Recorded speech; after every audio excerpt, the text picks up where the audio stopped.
Y'all, I'm back. I usually don't read every day, but I just could not wait because I saw a little glimpse of what the next chapter was and I just had to read it. It's called Your Acid Brain, and I'm curious about it because it's talking about fats and how fatty foods affect the body, and I'm very, very curious. Let's see. Oh, it's a pretty short chapter. And after this chapter, after chapter 9, we are completely finished with part 1 of the Brain Saver, and then we're going to go on to part 2, Brainwashed. What's actually the name of this part? Your Brain Story is part 1. Part 2, Brainwashed. That's exciting. Okay. I'm feeling hype. I just had the best salad of my life. I say this every salad because I really, really just love salad. But there's a specific salad that I have where I chop up green leaf lettuce. Now, the best lettuce to use in a salad is butterleaf, green butterleaf lettuce. That is the best. But right now it's just green. It's just called green leaf lettuce. And I put tomato, onion, and cucumber. And I chop it up really, really tiny. I like everything tiny. I just like everything in one bite. I don't want to taste just cucumber or just tomato. I need it all in the same bite. And then I put half an avocado, mashed avocado, and that's it, I guess. And then I put rice in there. My love for rice. I got it down. Short grain brown rice. I put a 1/3 cup of dry short grain brown rice. And then I put 1 cup of filtered water. And then I put cumin, a habanero, like a 1/4 of a habanero, because I like everything spicy too. So cumin, habanero, black pepper, 4 grinds of sea salt. That's all it needs, is like 4. But it needs a fuck ton of pepper. It needs a lot of black pepper. And like just keep shaking it. There's no such thing as too much black pepper or cumin. And this time I put coriander because I was at my local grocery store and, well, actually my local market. And they accidentally fucked up. They mix the coriander and the cumin seeds together because I go to bulk grocery. So you just like bring your own container and you fill it up, right? And so anywho, I wasn't planning on getting coriander, but they gave me like this size, like this much coriander seeds, a ton of coriander seeds. So I was like, whatever, I'll put that in the rice. So I put that in the rice, bam. Now, to have the best salad ever, it needs to be warm. That's a debate, I know. Some people are like, ugh, oh my God, that's so gross. No, it's not. No, it's not. So I have all that chopped up, right? Then the rice, I let it sit for about 2 to 3 minutes. And then I put that piping hot rice right on top of the salad. And then I stir that shit in. And it's a very warm salad. Sometimes I even have to blow on my salad. I like it that way. I like warm lettuce. I do. I don't know. I just do. It's so good. So, yep, that's my salad. I wonder if y'all will try it because it's delish. And I actually made 2 of those same salads because Tenzin, when she gets home, she's in night class right now. I don't know if y'all know, we're in the same massage school, but I'm in the morning classes and she's in the night classes, so we don't like interact with each other at school. So we literally barely see each other. We pretty much don't even see each other anymore. We only have a 4-hour window because class is 4 hours. So I'm there 9 to 1. Then we have like 1 to 5 or something. I don't know. Yeah, I think we have 1 to 5 together, and then she's gone. So, and she don't get back till 10:30 or something. Anywho, yeah. Where was I even going with that? I don't know. Okay, your acid brain. Maybe one day I'll just start off reading. And maybe one day I'll help you guys who don't give a shit about what I have to say. Maybe one day I'll write the timestamps. But for now, I ain't gonna do it. All right. Alternative and conventional medicine. That's the other phone. Oh, I'm literally have you balanced on the work phone. Okay. Alternative and conventional medicine understand very few aspects of chronic illness. And get that, alternative and conventional. Because I think maybe a lot of people at this point kind of recognize that conventional medicine don't really have they shit together. Why else is... I really got a stain on my damn shirt. Like, conventional medicine, I think is kind of clear. People don't really know what the heck they're doing. Because why is the hospitals like littered with people always? But alternative, I think there's quite a few people who do believe that alternative medicine have the answer. You know? Quite a few people believe conventional medicine have the answer, and that's why people eat the standard American diet, I guess, right? Traditionally, alternative medicine has had just a few placeholders to explain chronic symptoms and conditions. One, acidity causes diseases. That's like Dr. Sebi, if you are aware of him. He's always talking about the alkaline diet. 2, something can go wrong in your gut and become a problem. Or 3, you can have a complication with your immune system. And 4, you can have a deficiency. These are the golden rules of the alternative medicine model and even the conventional alternative hybridized model of medicine now. They package up these rules into one big box of charms in hopes that you get lucky in your healing. That's not a responsible way for a medical model to go about its days, because publicly known alternative and conventional medical communities still don't see what's responsible for chronic illness unless they previously learned medical medium information or took medical medium information without citing it. Alternative medicine and its hybrid models hang their hat on the first placeholder, that acidity causes disease. Here's the issue. Saying that the body is acidic and that this is tied to disease is only the pig's ear and not the whole pig. Who's to say anyone knows what makes us acidic?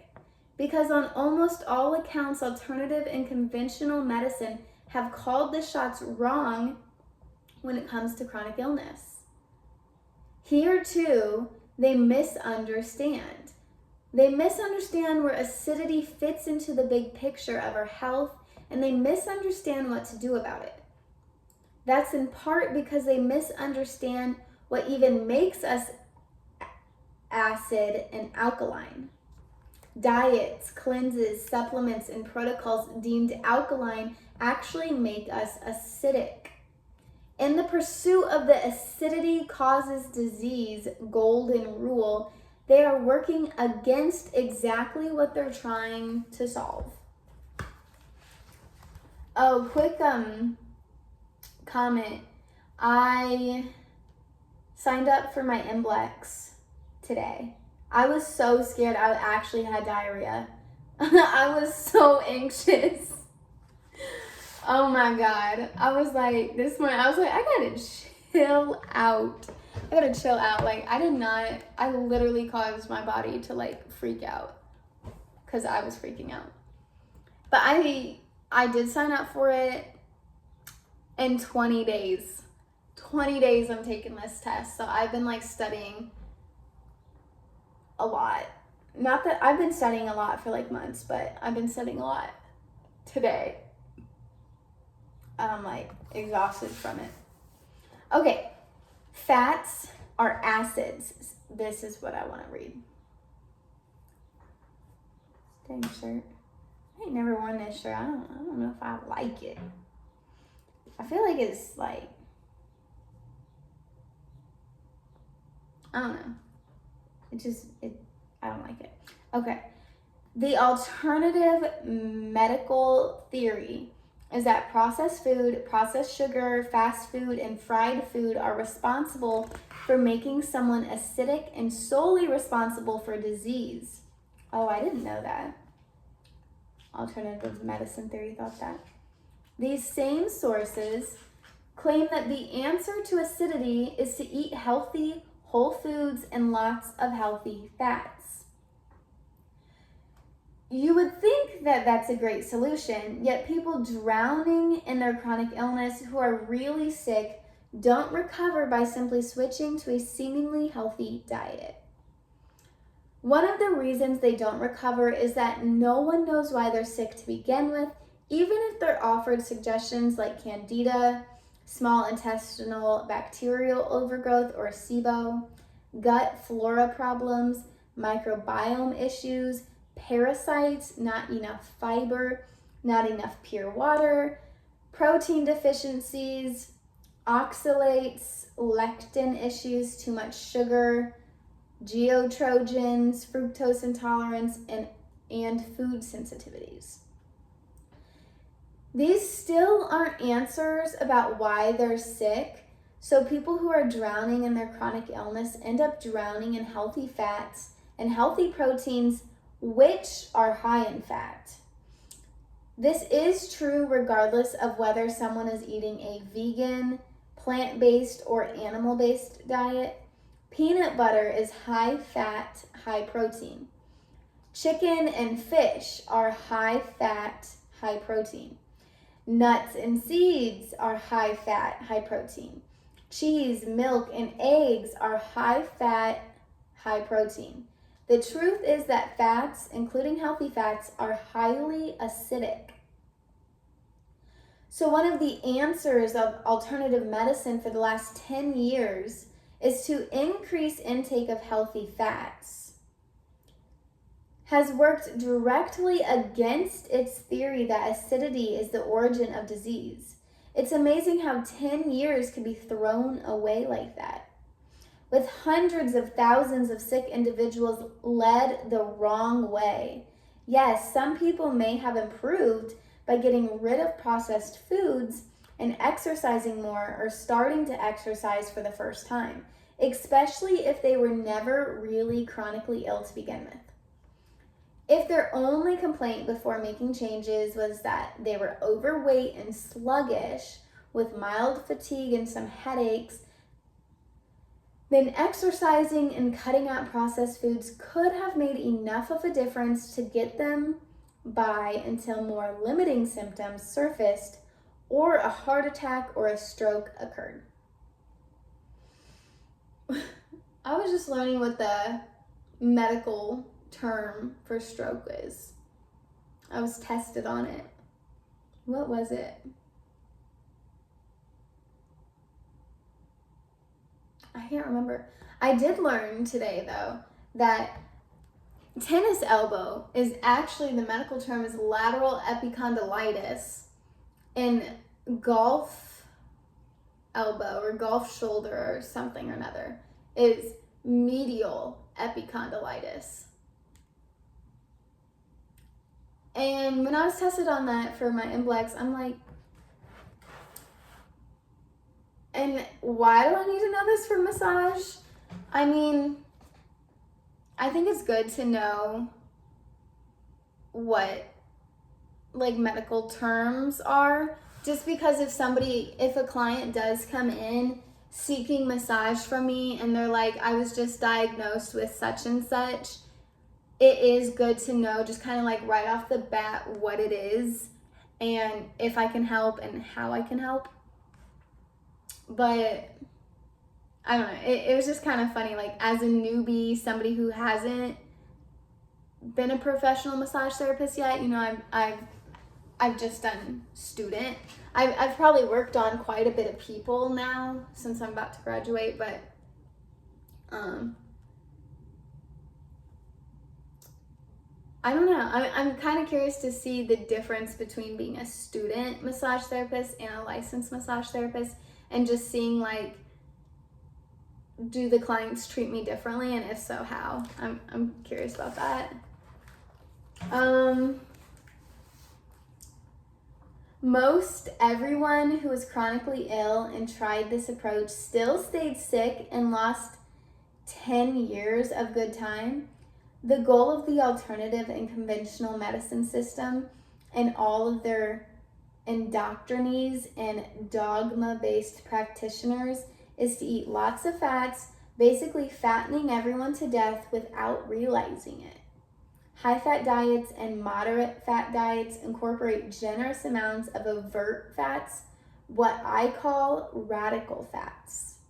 These include nuts, seeds, nut butters, tahini, other seed butters, nut milk, soy milk, oat milk, coconut oil, olive oil, sesame oil, other oils, whether healthy or unhealthy, avocado, raw cheese, pasteurized cheese, milk, butter, other dairy, chicken, beef, pork, and fish. Whether plant-based or animal-based, fats are all acid producers. The fats within these foods are acid producing for 6 reasons. Number 1, fats are acid. Fats consistency grants the illusion that they're not acidic. Even though they don't burn your tongue, fats feel smooth and silky on your tongue. Fats are very acidic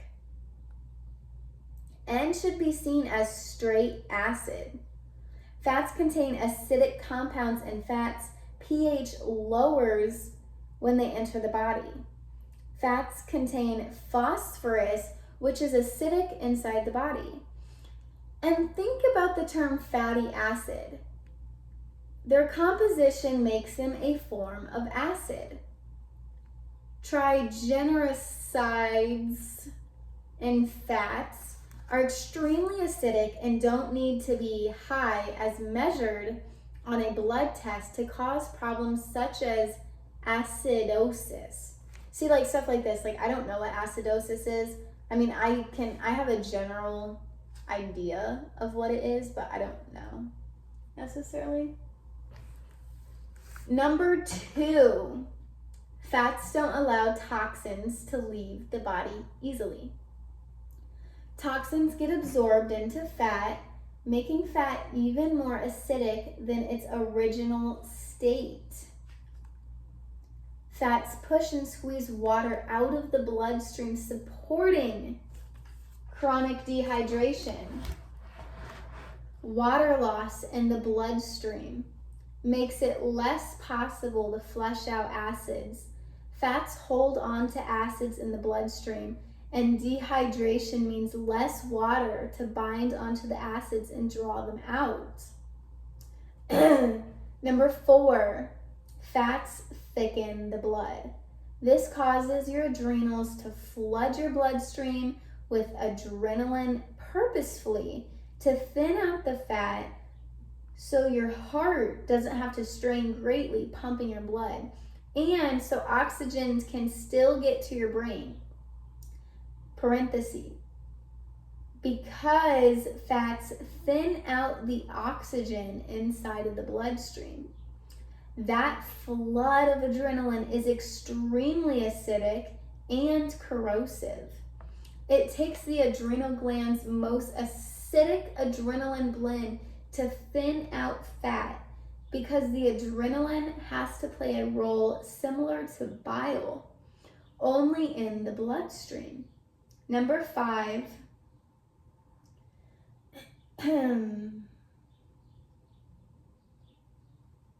fats trigger insulin surges. When you're eating radical fats, large amounts of insulin are produced to try to gather any sugar in the bloodstream and deliver it into cells. Because fat gets in the way and doesn't allow sugar to enter cells easily, insulin's job is to get sugar, not fat, into the cells. Without this response, if insulin weren't released by your pancreas in large amounts, there's a good chance glucose would not get to your brain so easily, and your brain would start to starve. Insulin has to maneuver around the fat that you're eating. Insulin is another substance that's highly acidic. When larger amounts of insulin are produced, larger amounts of acids occur because fat keeps insulin in the bloodstream longer than insulin should be there. Insulin is supposed to release quickly from the pancreas, attach to sugar, and drive it into the cells. It's not supposed to be stagnant in the bloodstream, trapped in fat. Insulin has a shelf life in our bloodstream.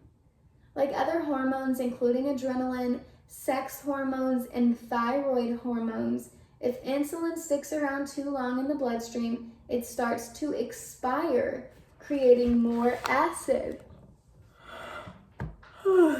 Fats trigger bile surges.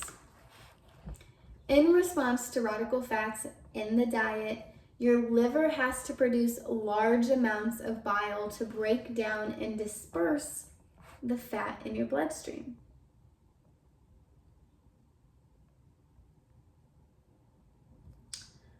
So some of the fat can be utilized.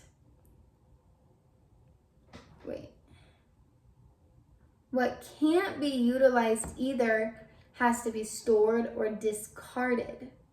Oh. It's not supposed to be like this. We're only supposed to eat as much fat as our body can use. Instead, because people are eating an overabundance of fat, it's a calamity.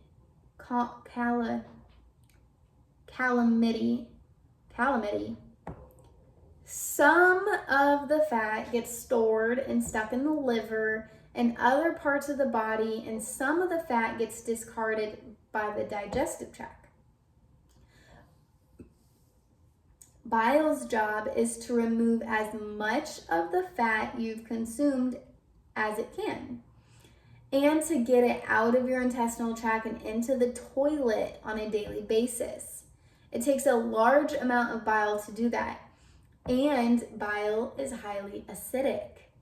This is all to say that the fats in the diet, even healthy fats, the very recommendation of the same communities diagnosing acidity, are the leading reason for acidity. Fats themselves are acidic. Plus, fats prevent other acids and acid fires from leaving the body. Plus, fats trigger the release of acidic adrenaline, insulin, and bile, natural substances that work for our survival that we've nevertheless not meant to flood ourselves with multiple times a day, every day.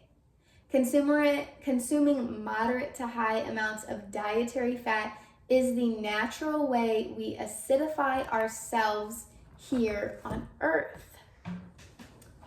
Well, doesn't that make you want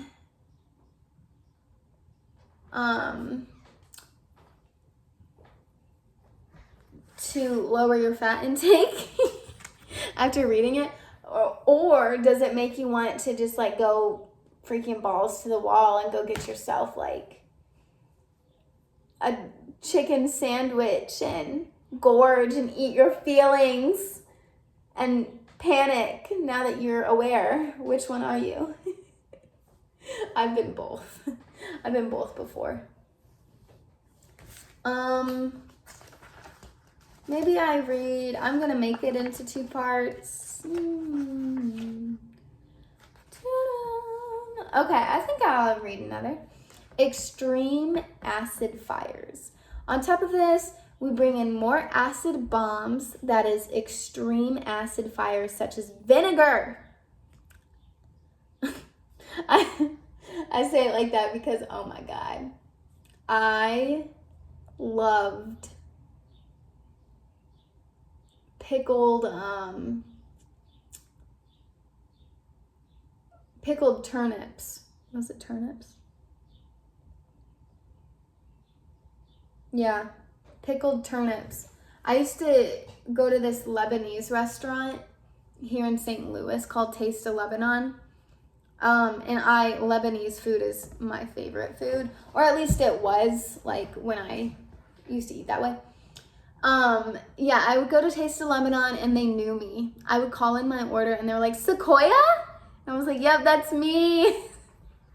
I was a regular and it was so good. But I would get soaked vinegar, I think, what's it called? Fermented, I think is what it's called. Fermented cabbage, beets, and turnips. So good. So good. Oh my God. It was delicious. And I liked food. Back when I used to eat chips, I liked the salt and vinegar. I like that feeling. So now I still do get that feeling with lemon juice. I love lemons. They're so sour. I like that. Like, I really like that. Almost everyone consumes vinegar regularly, whether they know it or not. Vinegar is in most restaurant dishes, in home-cooked food, in healthy prepared food from natural food stores, and in processed food, salsa, hot sauce, dressings, mustard, ketchup, bone broth, pickles, barbecue sauce, sushi, and many soups. Plus, vinegar is in alternative therapies, such as those based on apple cider vinegar, or ACV. Vinegar's acidic acid acts as a barrage of acidic corruption to the body all on its own. Never mind the natural, normal way we acidify ourselves with fat. Then there's caffeine. Caffeine is highly acidic itself, plus it prompts the adrenals to produce excess adrenaline, which is itself acidic. This means that coffee, black tea, green tea, matcha tea, chocolate, kombucha tea, and caffeine pills and products bring on a whole other round of acidity. These are only the basics. Pharmaceuticals, contaminants, pollution, alcohol, perfume, air fresheners, scented candles, dryer sheets, and other fabric softeners, scented laundry detergents, incense, cologne, fragrances, and other exposures are also acidifiers, contributing to acidity in their own way. Maybe I'll do a video because I make pretty much everything myself now. Have for a few years. When I mean everything, I mean like laundry, like I used to make dryer sheets, but I don't even do that no more. I just throw them in there. I don't have static. I don't know. I just don't. What do I make though? I make like cleaners, like toilet bowl cleaner. I make that myself. Like to wipe off the surface, I don't know, in the kitchen and stuff like that. I make like a disinfectant type of thing. Yeah. Anywho, toxic heavy metals are also extremely acidic. As I mentioned earlier in the book, they're not like the trace minerals from foods. Toxic heavy metals are industrialized. Their composition has been damaged. This increases their acidity. Toxic heavy metals both contribute to an acid environment simply by being present in our brain and body, and also serve as food for pathogens that cause more acidic body systems. When toxic heavy metals oxidize, leach, outgas, and rust, killing additional brain cells and other cells in the body, the dead cells create acid as well. You'll read more about toxic exposure in part 3, brain betrayers. Wow, that's crazy. That's why I actually, like every day for probably a week before my test, I'll have wild blueberry juice because it helps get out the toxic heavy metals. And just as a general statement, the more toxic heavy metals you have, the higher chances you are to fail the tests. And just in general, like tests, and actually like test anxiety and stuff like that is partially related to heavy metals. So I just kind of want to like get some more out if I can.